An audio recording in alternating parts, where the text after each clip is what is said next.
नमस्कार स्टूडेंट्स, आज का वीडियो स्पिनोजा पर है। स्पिनोजा को हम अब आज समाप्त करेंगे। स्पिनोजा पे चर्चा, और अब तक जो हमने पढ़ा उसमें आपने देखा, हमने बात की स्पिनोजा के दर्शन के परिचय की, फिर हमने बात की डेकार्ट्स और स्पिनोजा में क्या भिन्नता है, फिर हमने चर्चा की उसके एक तत्ववाद की, तत्पश्चात गुणात्मक द्वैतवाद की। दो छोटे छोटे बिंदु जिन पर आज हम चर्चा करेंगे, इसमें एक है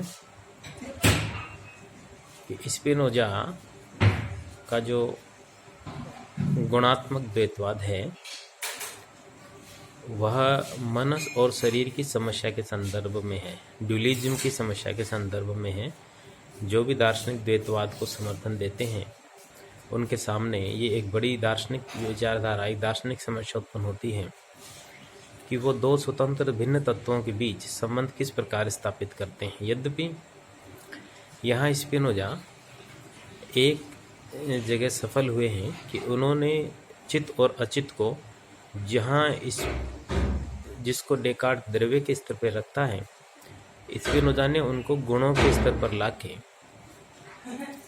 और एक तत्व मीमांसा द्वैतवाद की समस्या तो खत्म कर दी, लेकिन यहाँ एक नया द्वैतवाद जिसे गुणात्मक द्वैतवाद कहते हैं वो समस्या यहाँ उत्पन्न हो गई कि दो भिन्न तत्वों के रूप में ईश्वर की दो ये शक्तियाँ हैं, चित्त और अचित्त। हाँ, ईश्वर के बारे में एक बात यहाँ जरूर कहना चाहूँगा कि स्पिनोजा ने द्रव्य, ईश्वर और प्रकृति जो तीनों समानार्थी नाम दिए हैं, और जिस प्रकार का स्वरूप उन्होंने ईश्वर का अपने दर्शन में समाप्त किया था, उसकी एक बहुत बड़ी आलोचना यहाँ आलोचकों द्वारा की जाती है। और वो ये कि स्पिनोजा का ईश्वर जो है वो ऐसा है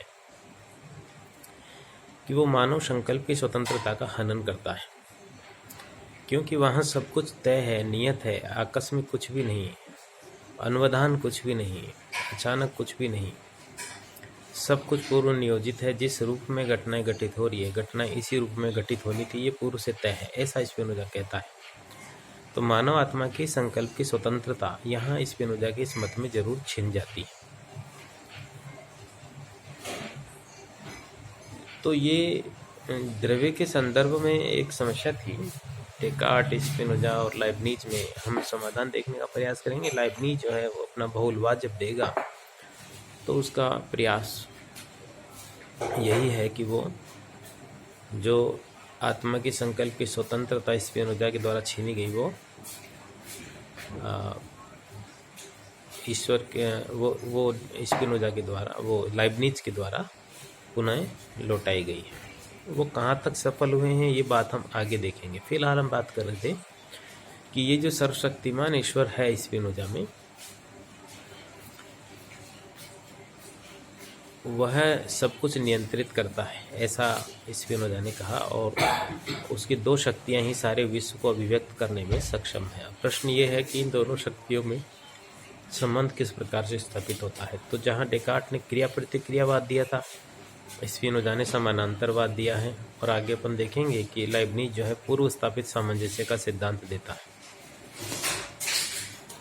तो इस समानांतरवाद क्या है? तो ईश्वर की सहायता से ये दोनों स्वतंत्र तत्व सृष्टि की रचना में समर्थ हो पाते हैं, और इनमें कोई सा भी तत्व जो है वो एक दूसरे से अधिक शक्तिशाली नहीं है, दोनों पैरेलल हैं, बराबर हैं, शक्ति की दृष्टि से, सामर्थ्य की दृष्टि से। और ईश्वर में ऐसे अनेक तत्व हैं,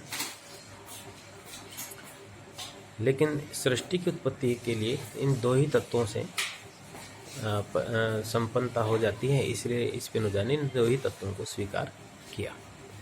तो ये उसका गुणात्मक द्वैतवाद था। यद्यपि कोई भी दार्शनिक दो भिन्न स्वतंत्र तत्वों की, चाहे वो द्रव्य के स्तर पर हो चाहे वो गुण के स्तर पर हो, उनके बीच संबंध की समस्या को बहुत सरल ढंग से, साधारण ढंग से नहीं समझा सकता, हल नहीं कर सकता, क्योंकि यदि वो ईश्वर द्वारा नियंत्रित हैं तो फिर स्वतंत्र कहाँ हुए, और यदि ईश्वर द्वारा नियंत्रित नहीं है तो फिर एक दूसरे के बीच संबंध की स्थापना कैसे हो सकेगी, आदि आदि समस्याएं यहाँ पर उपस्थित फिर भी रहती है। तो स्पिनोजा में अंतिम चर्चा जो है वो इसका एक ज्योमेट्री मेथड है, विशेष प्रकार का एक पद्धति डेकार्ट स्पिनोजा ने दी है, वो गणितीय पद्धति है, क्योंकि वो सब कुछ ईश्वर को मानता है। तो एक उदाहरण से मैं अपनी बात को स्पष्ट करूंगा कि जिस प्रकार से एक सफ़ेद कागज़ है, उस कागज़ पर बनी हुई संपूर्ण आकृतियाँ यदि हम नष्ट कर दें, मिटा दें, कोई आकृतियाँ कह रहे हैं और फिर उनको मिटा दें, तो मिटा देने के बाद क्या शेष रह जाएगा? वो सफ़ेद, शुद्ध सफ़ेद कागज़। तो उसी प्रकार से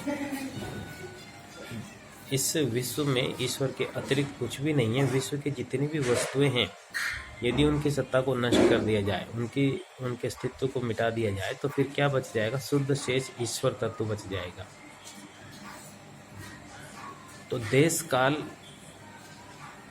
और आकृतियों के माध्यम से स्पिनोजा ने अपना मत दिया है। हालांकि इस पर बहुत सारी बातें संभव है, की जा सकती है, जो फिलहाल नहीं है। तो स्पिनोजा पे आज इतनी चर्चा थी। मैं थोड़ा सा आपको अगले दार्शनिक का परिचय दे देता हूँ। लाइबनिज, उसका नाम है लाइबनिज।